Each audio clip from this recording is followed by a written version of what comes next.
The Zalthari Empire had ruled the galaxy for 10,000 years. Their ships were made of crystal that could survive anything. Their weapons could destroy entire planets.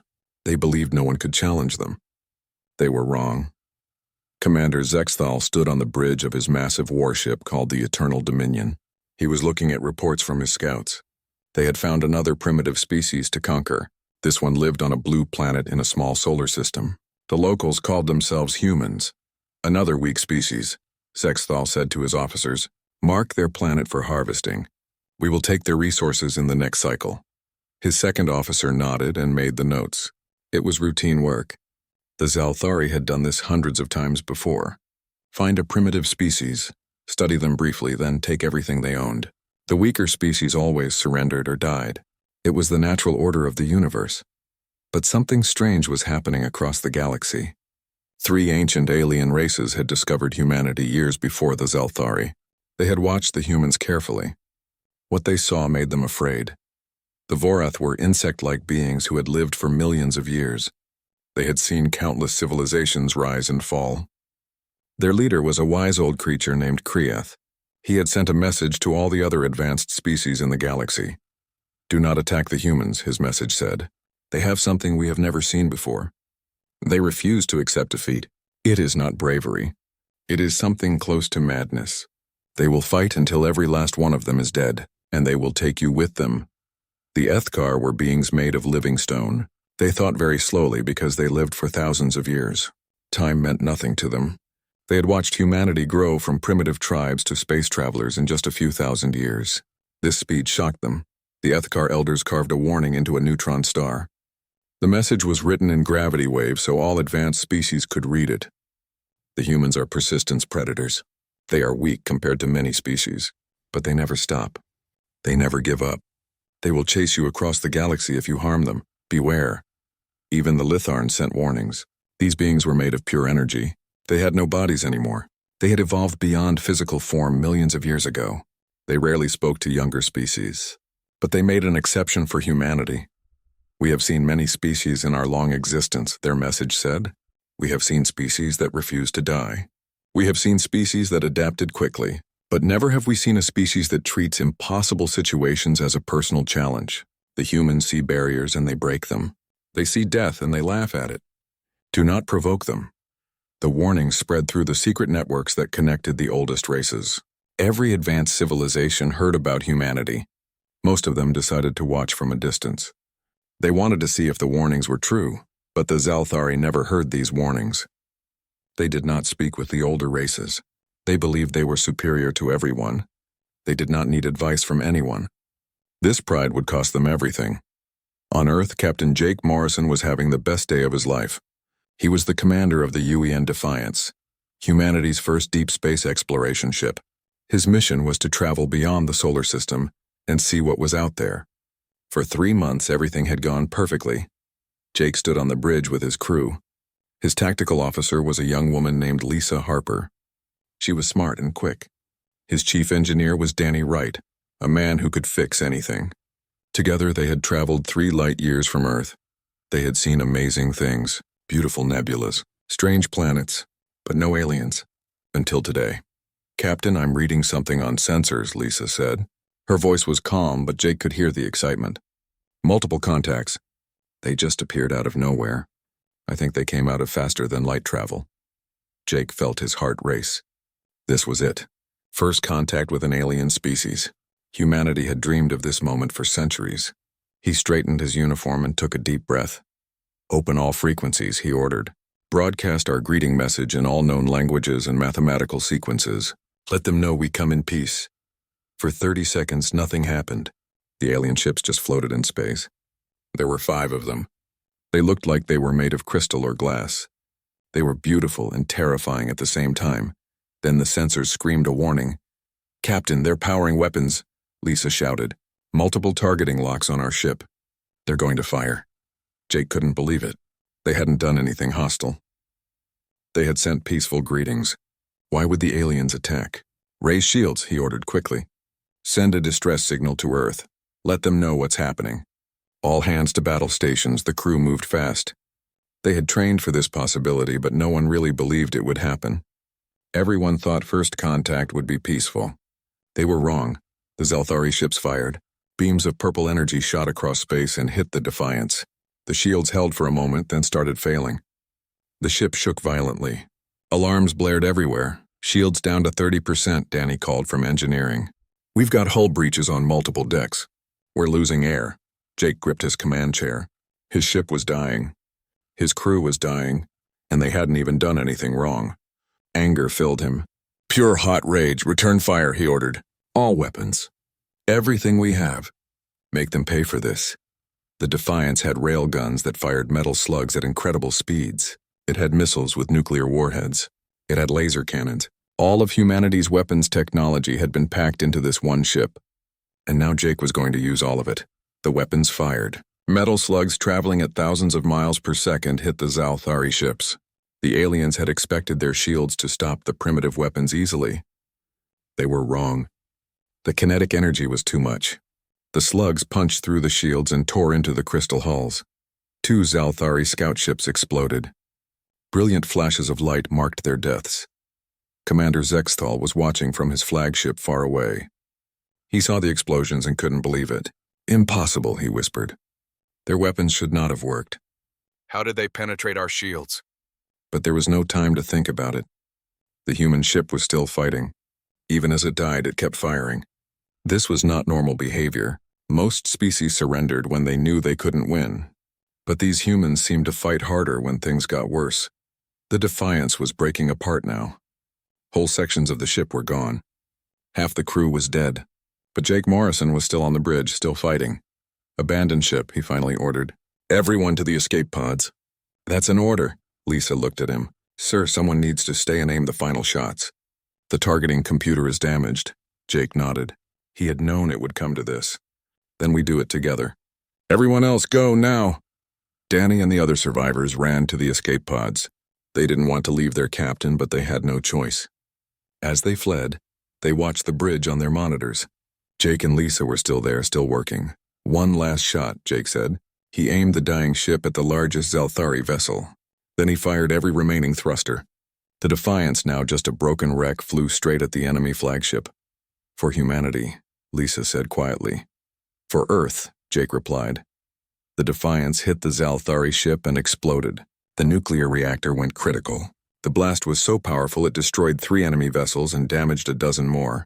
Commander Zexthal watched in shock as his fleet burned. In the escape pods, Danny Wright and 12 other humans floated in the darkness of space. They had no power, no communications. They could only wait and hope someone would find them. As they drifted, Danny made a promise to himself and to his dead captain.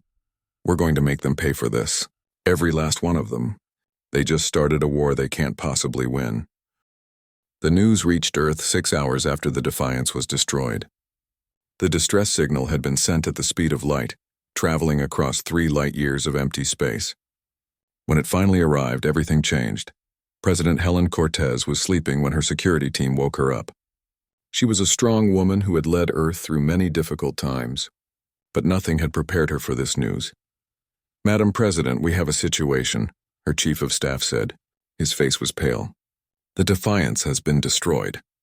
Captain Morrison and most of his crew are dead. We were attacked by an unknown alien species. Helen felt like someone had punched her in the stomach. First contact with aliens.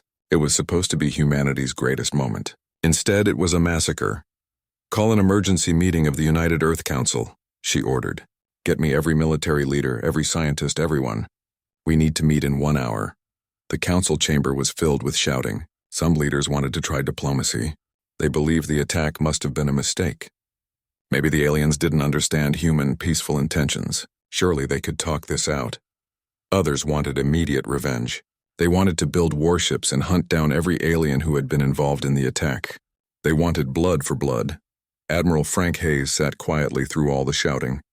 He was the commander of Earth's defense forces. He was an old man who had spent his entire life in the military. He had fought in the wars on Mars and the conflicts in the asteroid belt. He knew war better than anyone. Finally, he stood up. The room went quiet. They think we're prey, he said simply. These aliens attacked our ship without warning. They killed our people without mercy. They think we're weak.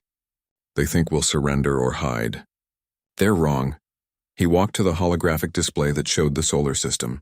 With a gesture, he highlighted all the military bases, shipyards, and factories. "We've been preparing for war for our entire existence," he said. "We've been fighting each other for 10,000 years. We know how to build weapons. We know how to kill. Now we just need to point all that knowledge at an external enemy." President Cortez stood up. "Are you saying we should go to war with a species we know nothing about? A species that has faster than light travel and can cross the galaxy?" "I'm saying they already started the war," Hayes replied. "We can either fight back or we can roll over and die. I don't know about you, but I didn't spend 40 years in the military just to give up without a fight." The vote was taken. It was unanimous. Earth would prepare for war. The next morning, President Cortez addressed all of humanity. Every screen on Earth, Mars, the Moon, and all the colonies showed her face. "My fellow humans," she began. "Yesterday we made first contact with an alien species. We reached out in peace. They responded with violence. Captain Jake Morrison and 73 brave men and women are dead. But their sacrifice was not in vain. They showed us what we're facing. And they showed the aliens that humans do not die easily." She paused, letting her words sink in. "As of this moment, Earth is on a war footing. Every factory, every shipyard, every research facility will focus on one goal: survival. We will build ships. We will build weapons. And we will show these aliens that attacking humanity was the worst mistake they ever made." The response was immediate. All across human space, people volunteered for military service. The recruitment centers were flooded. Young men and women who had been planning peaceful careers as scientists or teachers now wanted to become soldiers. In orbit around Earth, the shipyards that had been building colony ships and cargo vessels were retooled. Now they would build warships. The designs were ready. Humanity had always known that someday they might face a threat from space. They had planned for this. Dr. Patricia Cole was the head of the Applied Physics Division. She was a brilliant scientist who had spent 20 years working on fusion reactors and energy systems. Now her skills would be used for something else. She stood in front of a holographic display showing a new weapon design. Her team had been working non-stop for 3 days. They barely slept. They barely ate. But they had results. "We call it the Hellstorm Lance," she explained to Admiral Hayes. "It takes the entire output of a fusion reactor and focuses it into a single beam. The temperature at the focal point is hotter than the core of a star. It will burn through anything." Hayes studied the design. "How long until we can put this on a ship?" 6 months if we have unlimited resources and workforce," Patricia said. "You have 4 months," Hayes replied. "And you have whatever you need. Money is no object. Resources are no object. Make it work," Patricia nodded. She didn't argue. She understood. Every day they delayed was another day the aliens might attack. Time was more valuable than anything else. Meanwhile, in the asteroid belt, the survivors from the Defiance were finally found. A mining ship had picked up their emergency beacon. Danny Wright and 12 others were rescued. They were weak from lack of food and water. They had been drifting in space for a week. But they were alive. When Danny was strong enough to talk, Admiral Hayes came to see him personally. They met in a hospital room on Mars. "I need you to tell me everything," Hayes said. "Everything you saw, everything that happened. Every detail matters." Danny closed his eyes and remembered. "Their ships are fast, faster than anything we have. They can appear out of nowhere. Their weapons are powerful. They cut through our shields like they weren't even there." "But we destroyed 2 of their ships," Hayes said. "How?" Danny smiled for the first time since the attack. "Our railguns. They weren't expecting kinetic weapons. I think they relied too much on energy shields. Metal slugs moving at high speed just punched right through." Hayes made notes. "This was valuable information." "What else?" "Captain Morrison. He could have run. He could have tried to escape. But he chose to fight. Even when the ship was breaking apart, he kept fighting. And in the end, he took 3 of their ships with him." Danny's voice broke. "He showed them that humans don't give up. Even when we're dying, we're dangerous." Hayes put his hand on Danny's shoulder. "Your captain and your crew gave us something precious. They gave us time. Time to prepare. Time to build. And they showed these aliens that we're not prey. We're predators." 4 months passed in a blur of activity. Earth's industrial capacity was pushed to the absolute limit. New shipyards were built in orbit around Mars and Jupiter. The asteroid belt became one giant factory. Millions of people worked around the clock. Dr. Cole delivered on her promise. The Hellstorm Lance was ready. The first ship to be equipped with the new weapon was a massive battle carrier called the UN Retribution. It was the most powerful warship humanity had ever built. Admiral Hayes took command of the Retribution personally. His crew was the best Earth had to offer. Veterans from the Mars conflicts. Young pilots who had trained their entire lives for this moment. Engineers who knew every system on the ship like it was part of their own body. The fleet grew rapidly. Within 4 months, Earth had built 200 warships. They weren't as advanced as the alien ships. They didn't have faster-than-light travel yet. But they were tough. They were well-armed. And they were crewed by people who were very, very angry. The Zalthari had been watching Earth with growing concern. Commander Zexithal had reported the loss of his scout ships to his superiors. They had not been happy. But they also hadn't been worried. One primitive species couldn't threaten their empire. "We will send a proper fleet," his superior had said. 300 ships. We will burn their planet and take their resources. They need to learn their place. Zexthal had tried to warn them. These humans are different. They fight like cornered animals. They don't surrender even when they should. But his warnings were ignored. The Zalthari High Command believed their own propaganda. They had conquered 100 worlds. What was one more? The Zalthari fleet arrived at Earth's outer colonies 8 months after the destruction of the Defiance. 300 crystal ships dropped out of faster-than-light travel near Mars. They expected to find frightened humans begging for mercy. Instead, they found the Mars Defense Fleet waiting for them. Admiral Hayes stood on the bridge of the Retribution. Around him, 200 human warships were ready for battle. They had been waiting for this moment, training for it, dreaming of it. "All ships, this is Admiral Hayes," he said over the command channel. His voice was calm, cold. "The aliens have come to our home. They think they can take it from us. They think we'll run. Let's show them what happens when you threaten Earth. Implement Protocol Ragnarok." Protocol Ragnarok was humanity's total war doctrine. No mercy, no retreat. Fight until you win or fight until you die. There was no middle ground. The human fleet broke formation. Instead of staying together defensively, they split into dozens of small squadrons. Each squadron attacked from a different angle. The Zalthari had never seen tactics like this before. Their ships tried to form defensive lines, but the humans just flew around them. Small fighters launched from the larger ships. These fighters were piloted by men and women who had trained in Earth's harshest environments. They flew like they were dancing with death. Lieutenant Chris Baker was one of those pilots. He sat in the cockpit of his fighter, hands steady on the controls. Around him, his squadron mates were ready. "All right, people," Chris said over the squadron channel. "These aliens." The Battle of the Asteroid Belt lasted 14 hours. It was the longest and bloodiest space battle in human history. When it finally ended, the space around Mars was filled with debris from both human and alien ships. Commander Zexthal sat on the bridge of his damaged flagship. Around him, his crew worked frantically to keep the ship operational. They had lost main power. The shields were failing. Half the weapon systems were offline, and they were surrounded by human warships. "Status report," Zexthal demanded, though he already knew it would be bad. His tactical officer looked up from his console. The officer's crystalline face was cracked, a sign of extreme stress in Zalthari physiology. "Commander, we have lost 270 ships. Only 30 vessels remain operational, and most of those are heavily damaged." Zexthal felt something he had never experienced before. Fear. Real, deep fear. The Zalthari Empire had not lost a battle in 1,000 years. They were supposed to be invincible. How had these primitive humans defeated them? "And the humans?" he asked. "They lost 80 ships, but their remaining fleet is regrouping. They're preparing for another attack. Commander, we need to retreat. If we stay, we'll be completely destroyed." Zexthal knew his officer was right. Pride demanded that they fight to the last ship, but survival instinct was stronger. "All ships prepare for hyperspace jump. We're leaving." But the humans had anticipated this. Admiral Hayes had been studying the Zalthari tactics throughout the battle.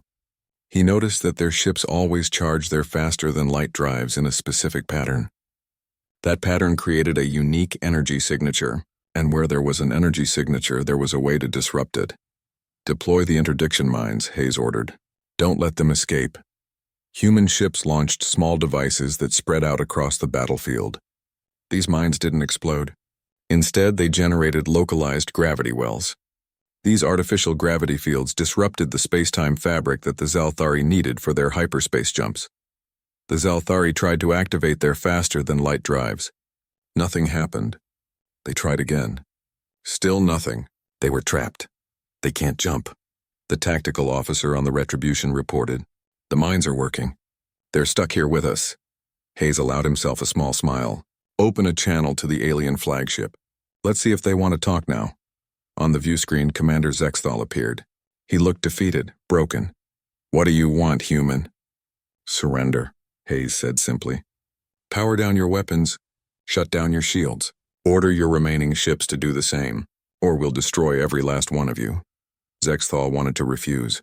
His pride demanded it, but he looked around his bridge at his dying crew. He thought about the thousands of Zalthari on the other ships. They had families, children, lives beyond this battle. "We surrender," he said quietly. "We power down our weapons."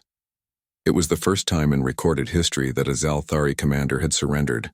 The news would shock the entire empire, but Zexthal didn't care anymore. He had learned a terrible truth. The warnings from the ancient races had been real. Humanity was not like other species. They were something new, something dangerous. The surviving Zalthari ships were taken to a secure location in the asteroid belt. The aliens were treated as prisoners of war, but they were treated fairly, given food, medical care, and decent quarters. This surprised them. They had expected the humans to torture and kill them. "Why do you treat us well?" one Zalthari prisoner asked a human guard. "We came to destroy your world. We killed your people."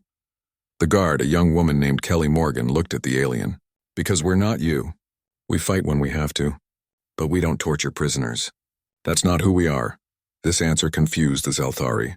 In their empire, defeated enemies were either enslaved or killed. Mercy was seen as weakness, but the humans seemed to see it differently. Meanwhile, across the galaxy, the ancient races were watching with great interest.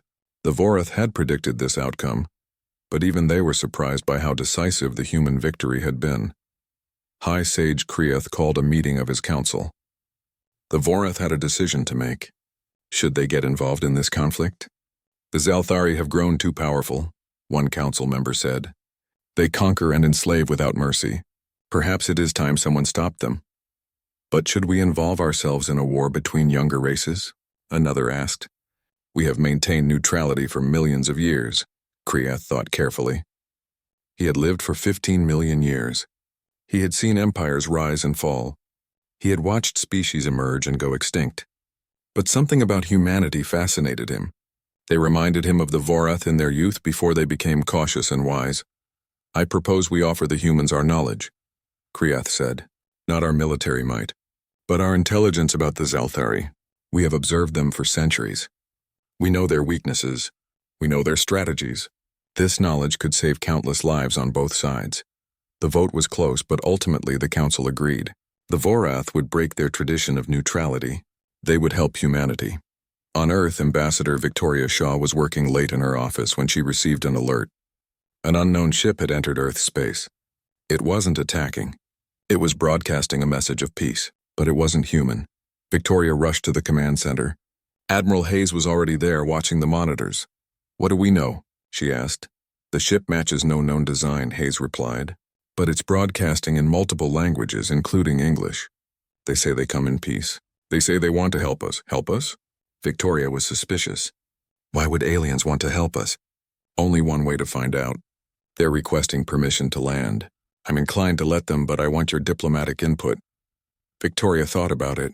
After the attack by the Zalthari, humanity was suspicious of all aliens.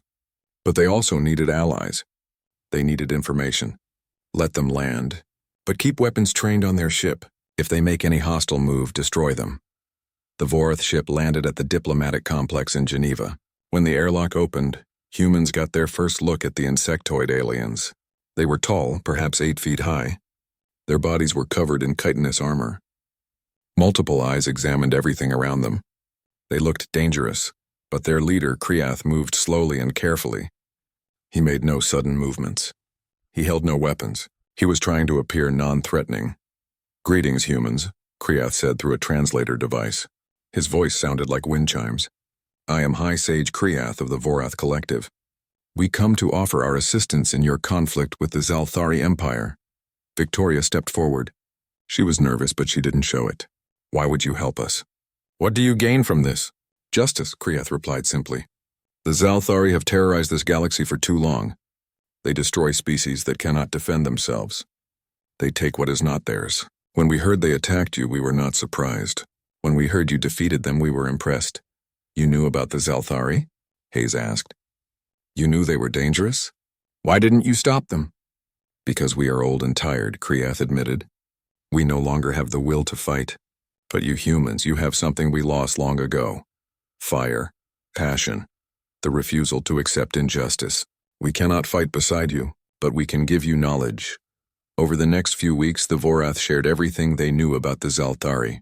Ship designs, fleet movements, the location of important military bases, production facilities, even the location of the Zalthari homeworld. But the most valuable information was about the Zalthari shields. The Vorath had discovered a weakness. The shields operated on a rotating frequency. For a fraction of a second, as the frequency changed, there was a gap, a vulnerability. If human weapons could hit at exactly the right moment, they would bypass the shields completely. Dr. Patricia Cole worked with Vorath scientists to develop a solution. It took 3 weeks of non-stop work, but finally they had it. A new targeting computer that could track the shield frequencies and fire at the exact moment of vulnerability. This will make our weapons 50% more effective, Patricia explained to Admiral Hayes. Maybe more. The Zalthari shields were their main advantage. Without that advantage, the playing field is much more level. How long to install these new computers on all our ships? Hayes asked. 2 months if we work around the clock. You have 6 weeks. Make it happen. The new technology was installed on schedule, but humanity wasn't done preparing. They were building new ships at an incredible rate.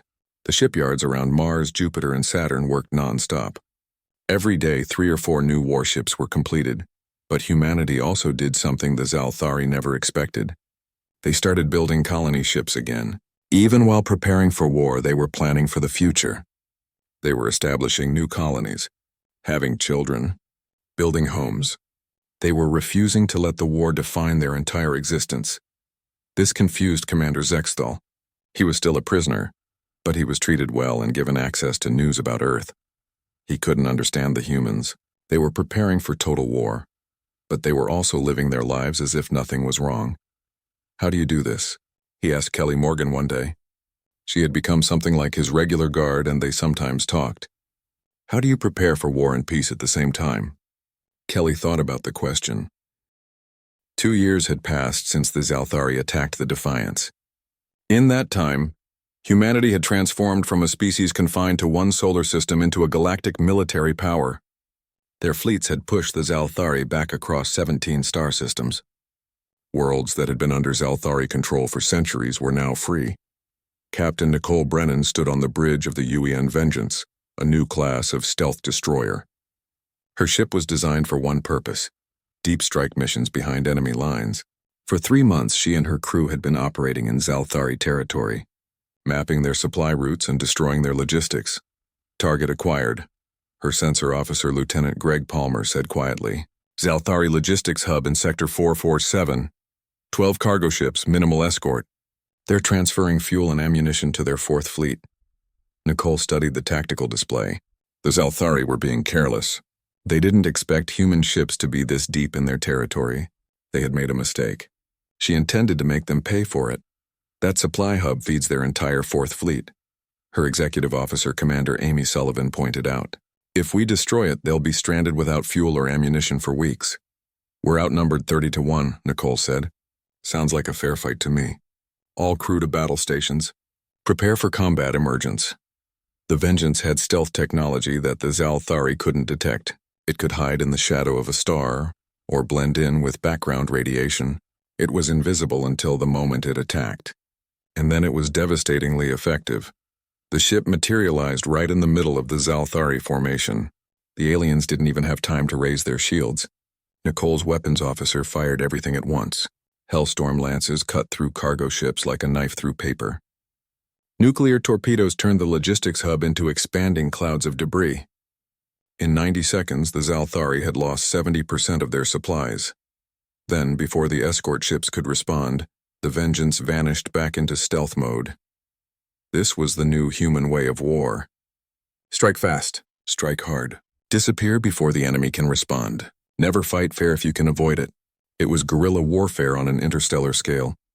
The Zalthari were learning to fear human stealth ships. They appeared without warning. They destroyed critical targets. They disappeared like ghosts. The Zalthari called them shadow demons. They started assigning extra guards to their supply lines, but it wasn't enough.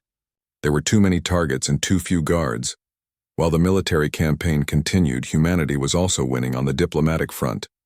The Vorath had been the first to ally with Earth, but now other species were joining the coalition against the Zalthari. The Ethkar, the living stone beings, had finally made a decision. They rarely involved themselves in the affairs of younger species, but they recognized that the Zalthari Empire had grown too powerful, too cruel. They offered to share their knowledge of advanced material science with humanity. Even the Lytharn, the energy beings who had transcended physical form, decided to help. They couldn't fight directly, but they could share their understanding of physics and energy manipulation. Human scientists gained knowledge that would normally have taken centuries to develop. Ambassador Victoria Shaw found herself leading a growing coalition of species.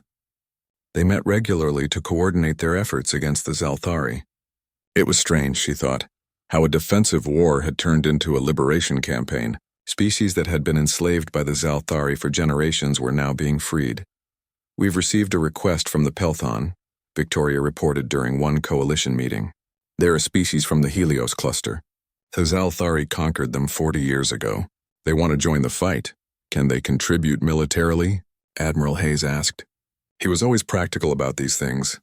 "Not much. They have some ships, but they're outdated. But they have detailed intelligence about Zalthari occupation tactics, and they know the location of several hidden military bases." "Then we welcome them," Hayes said.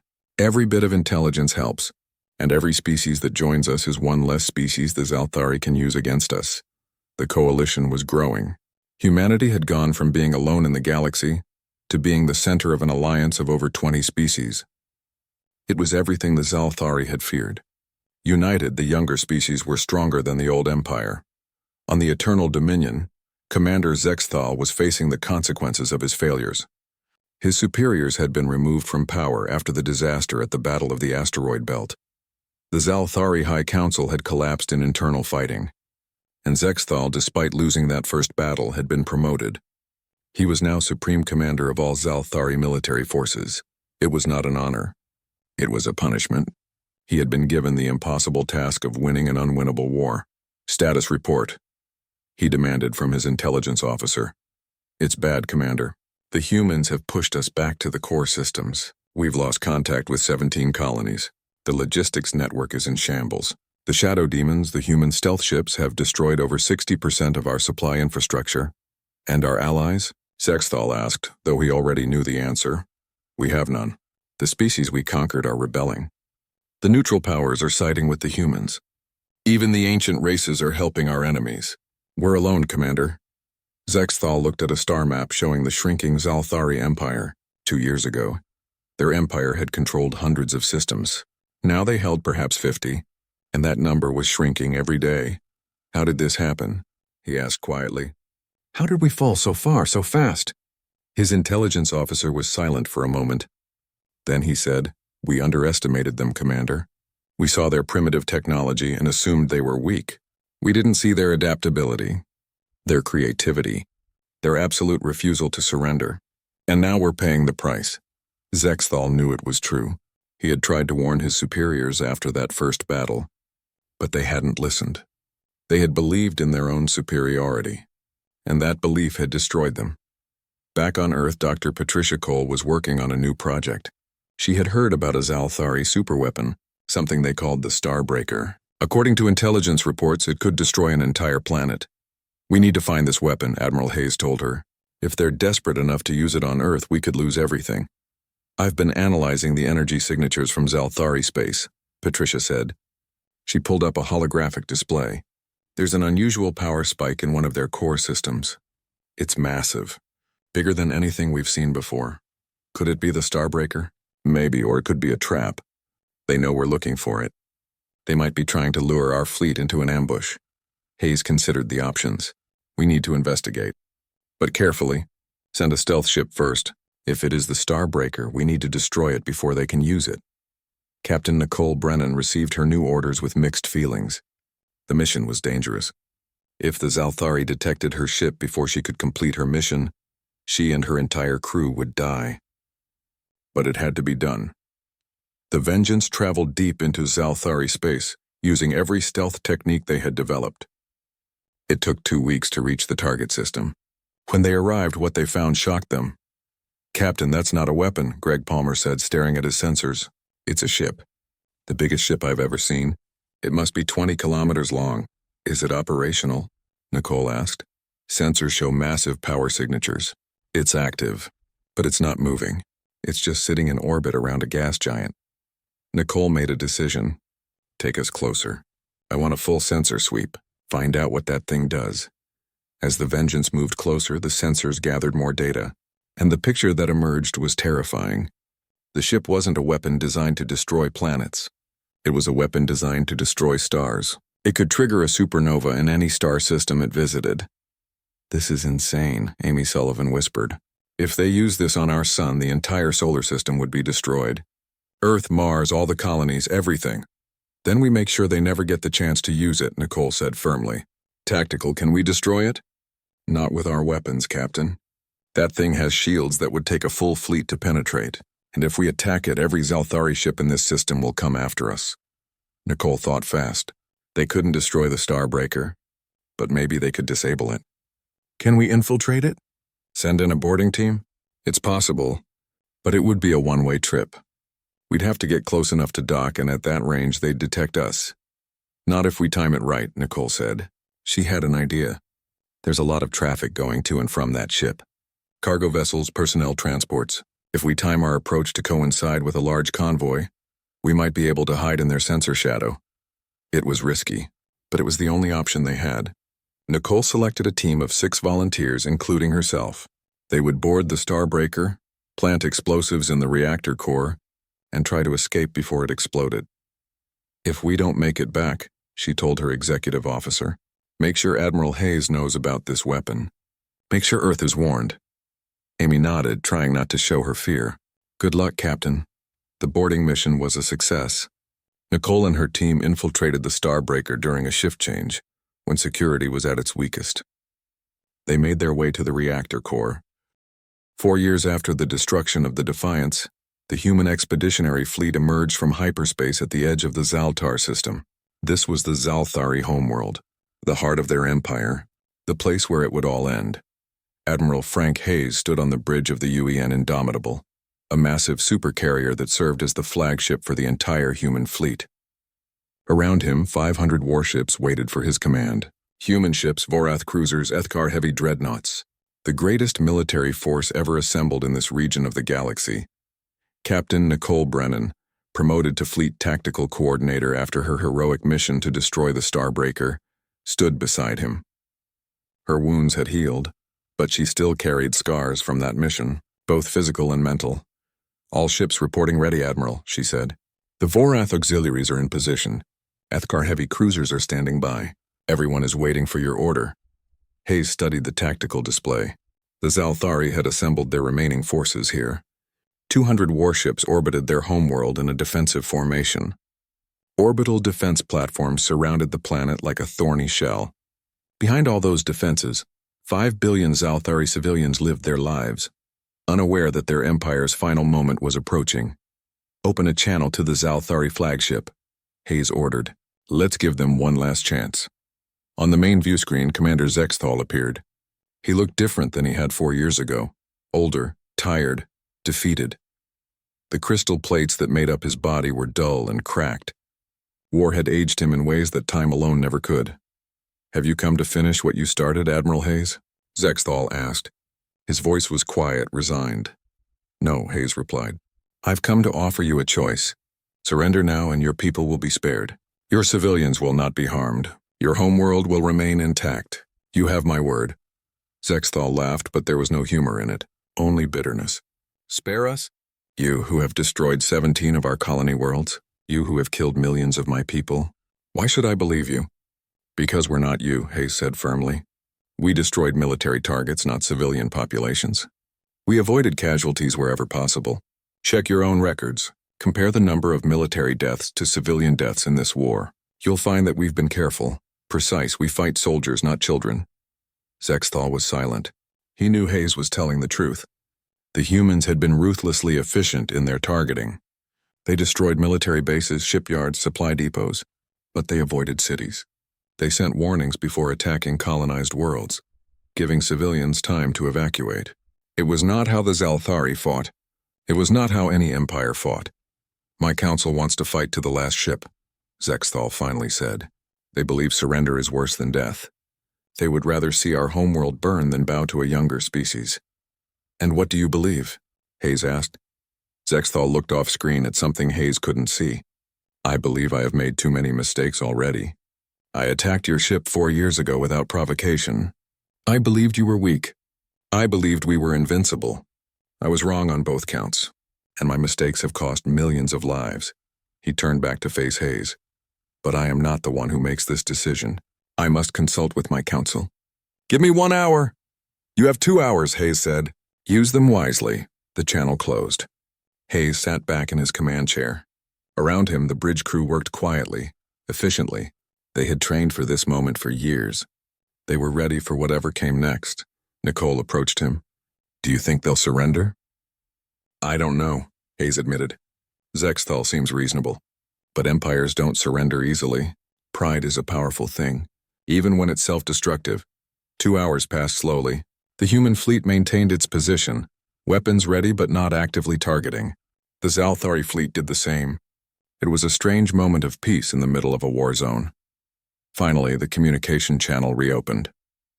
But it wasn't Zexthal who appeared. It was an older Zalthari, her crystalline form marked with age and authority. I am Elder Council Member Shathari, she said. I speak for the Zalthari High Council. We have considered your offer, Admiral Hayes. We have debated. We have argued. And we have reached a decision. Hayes waited, his heart pounding despite his calm exterior. We surrender, Shathari said, under the following conditions. Our civilians are to be protected. Our homeworld is not to be bombarded. Our cultural sites are to be preserved. In return, we will dismantle our military.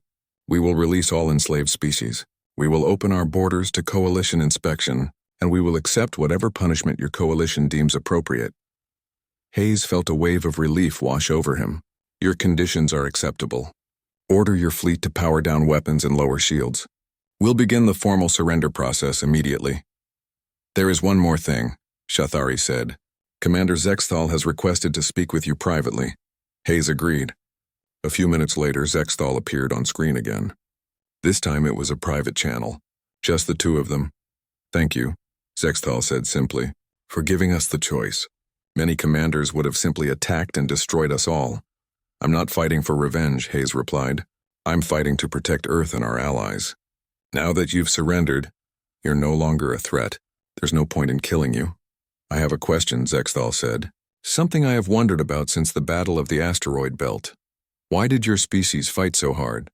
Why didn't you surrender when you were outnumbered and outgunned? Hayes thought about the question. Because we don't know how to give up. It's not in our nature. When we're faced with impossible odds, we don't see a reason to quit. We see a challenge, a problem to solve. We've been doing it our entire history, fighting against nature, fighting against each other, fighting against anyone who tries to control us. It's what makes us human. The ancient races tried to warn us, Zexthal said quietly. The Varath, the Ethkar, the Litharn. They all said the same thing. Do not provoke humanity. They are different. They are dangerous. We should have listened. Yes, Hayes agreed. You should have. The formal surrender took 3 days to complete. Zalthari military forces were disarmed and disbanded. The orbital defense platforms were shut down. Coalition forces established a temporary occupation to ensure the terms of surrender were followed. But Hayes had promised that civilians would not be harmed, and he kept that promise. Human Marines who landed on the Zalthari homeworld were under strict orders. Protect civilians. Respect property. Act with honor. They were representatives of humanity and the coalition. Their behavior would be remembered for generations. Private Kevin Torres was part of the first wave of occupation forces. He had expected to face resistance, maybe even terrorism, but instead he found Zalthari civilians who were just trying to live their lives, working, raising children, worried about the future. "They're just people," he said to his squad leader. "I thought they'd be monsters, but they're just regular people living under a bad government." "That's usually how it works," his squad leader replied. "Remember that. The soldiers we fought, they were following orders. The civilians here, they didn't ask for this war. Treat them with respect," Kevin nodded. He had joined the military to defend Earth.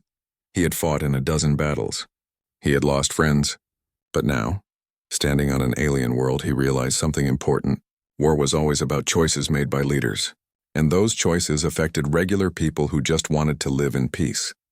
On Earth, President Helen Cortez addressed the solar system one final time regarding the war. She looked older now. 4 years of war had aged her visibly, but her voice was still strong. "My fellow humans, today I can announce that the war with the Zalthari Empire is over. They have surrendered. Their military has been disbanded. The species they enslaved have been freed. We have achieved everything we set out to do. We defended our home, we protected our allies, and we did it while maintaining our values and our honor."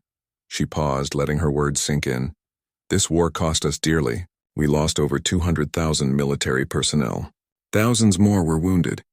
Entire families were torn apart. Ships were destroyed. Resources were consumed. And we will carry these scars for generations. But we survived. We proved that humanity cannot be intimidated or destroyed. We are here to stay." Across human space, celebrations erupted. The war was over. People could return to their normal lives.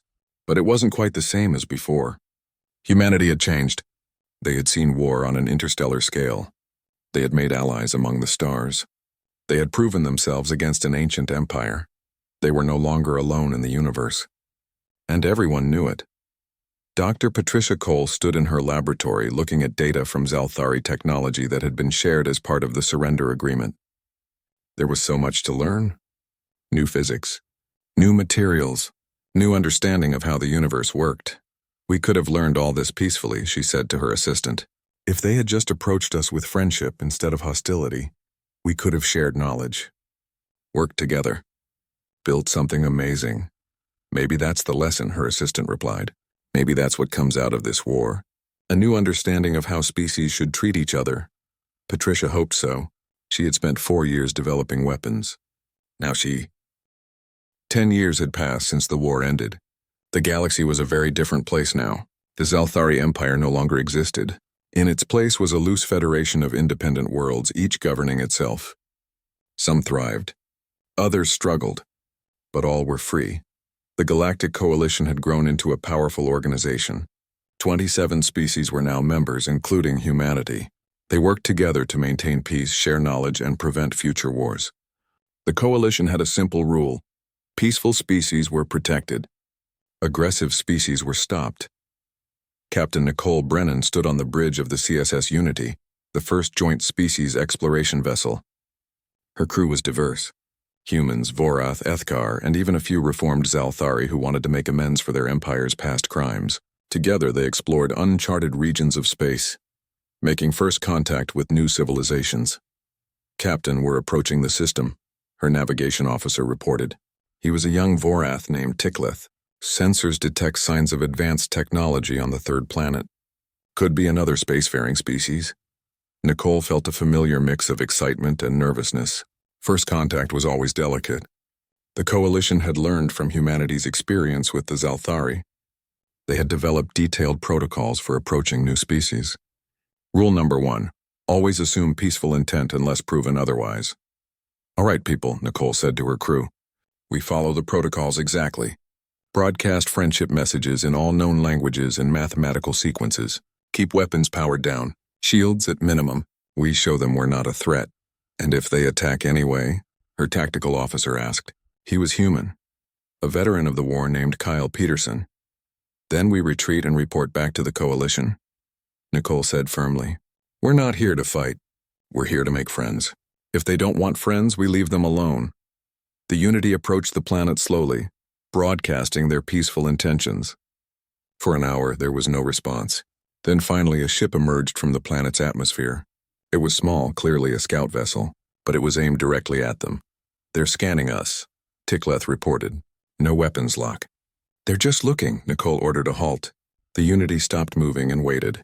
The alien scout circled them twice, examining them from every angle. Then it returned to the planet. 3 hours later, a larger ship emerged. This one broadcast a message. It took the Unity's translation computers only a few minutes to decode it. "Welcome, travelers. We are the Karathi. We have watched you approach with caution and peace. This pleases us. Come, let us meet face to face," Nicole smiled. Another successful first contact. Another species joining the community of spacefaring civilizations. This was what the war had been for. Not conquest, not revenge, but the freedom to explore and connect with others. Back on Earth, the war was becoming history. Children learned about it in schools. The Battle of the Asteroid Belt. The heroic sacrifice of Captain Jake Morrison. The final surrender of the Zalthari. But the lessons were carefully taught. War was not glorious. War was necessary only when all other options failed. Dr. Patricia Cole was now the head of the Coalition Science Division. She worked with scientists from dozens of species, developing new technologies, medical advances, environmental restoration techniques, faster and safer space travel, all the things that improved life instead of ending it. "We've made incredible progress," she told a gathering of Coalition leaders. 10 years ago, human ships could barely reach the next star system. Now, with combined technology from multiple species, we can cross the galaxy in weeks. Imagine what we'll achieve in another 10 years. The Coalition had established research stations throughout explored space. These stations studied everything from stellar formation to exotic particles. They shared their findings freely with all member species. Knowledge they had learned was more valuable than weapons. On Mars, a memorial stood in the center of the capital city. It listed every human who had died in the war.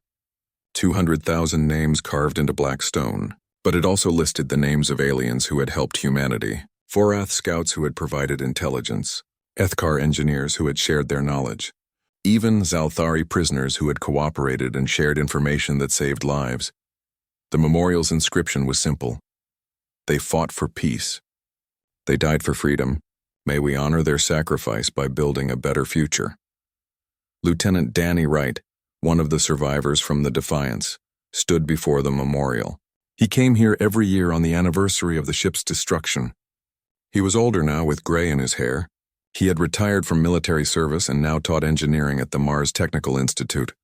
"I made you a promise, Captain," Danny said quietly, looking at Jake Morrison's name on the wall. "I promised we'd make them pay. And we did. But we also did something better. We built something worth protecting. I hope you'd be proud." In the former Zalthari territories, life was changing slowly.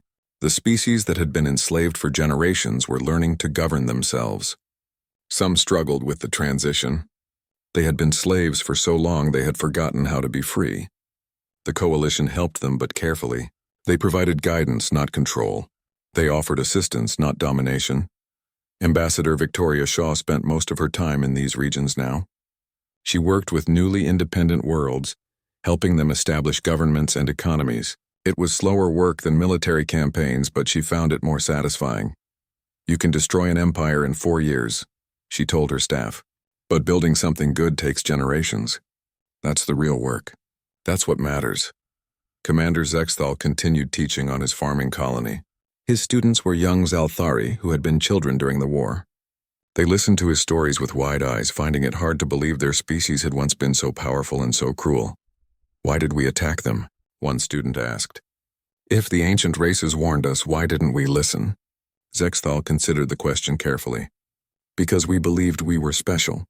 We believed our technology made us superior. We forgot that intelligence and strength are not the same as wisdom.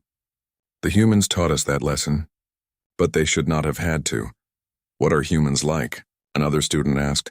"Dangerous," Zexthal said honestly, "but not evil. They fight when they must, but they prefer peace. They are stubborn, creative, and absolutely refuse to accept defeat. But they are also capable of mercy. They could have destroyed our homeworld. Instead, they gave us a chance to surrender. That is the kind of enemy you never want to face, one who is both powerful and just." The students thought about this. They lived in a very different galaxy than their parents had. One where strength alone didn't guarantee survival. One where cooperation was valued more than conquest. Admiral Hayes spent his retirement writing. He had published 3 books about military strategy and leadership. But his most recent book was different. It was about the cost of war, the people lost, the families broken, the scars that never fully healed. War should always be the last option, he wrote in the conclusion, not because we fear it, not because we're weak, but because we understand what it costs. Every battle won comes with a price. Every enemy defeated leaves a wound. True strength is knowing when to fight and when to seek another path. His books were read throughout the coalition, even by species that had never experienced war. They learned from humanity's hard lessons. They saw what happened when diplomacy failed, and they worked harder to make sure it didn't fail for them. The Vorath had watched humanity's post-war development with approval. High Sage Kriath called another council meeting to discuss the matter. "The humans have surprised us again," one elder said. "We expected them to become conquerors after their victory. Instead, they became builders. They share knowledge instead of hoarding it. They protect the weak instead of exploiting them. They remind me of us," Kriath said, "long ago before we grew cautious. They have that fire we once possessed, that drive to improve, to explore, to challenge the universe itself. Perhaps we were right to help them. Should we share more of our knowledge?" another elder asked. "We have technologies they have not yet dreamed of," Kriath thought carefully. "Let them develop naturally. Guide them when they need guidance. But do not give them everything at once. Knowledge earned is more valuable than knowledge given. They will reach our level in time, and perhaps they will go even further." The Ethkar, the stone beings who thought in geological timescales, also discussed humanity. Their perspective was different. They measured civilizations in millions of years. Humanity was incredibly young by their standards. "They are infants," one Ethkar elder observed. "But infants who have already changed the galaxy. What will they accomplish when they mature? Perhaps they will be the ones who finally unite this galaxy," another suggested. "They have the energy we lack, the passion we have forgotten, and they have proven they can work with other species as equals. We should watch them closely," the eldest Ethkar concluded, "not as threats, but as the potential future leaders of this galactic community. They may be young, but they have shown wisdom beyond their years." Even the Litharn, the energy beings, paid attention to humanity. They rarely involved themselves in physical matters anymore. But something about humanity intrigued them. They are chaos given form,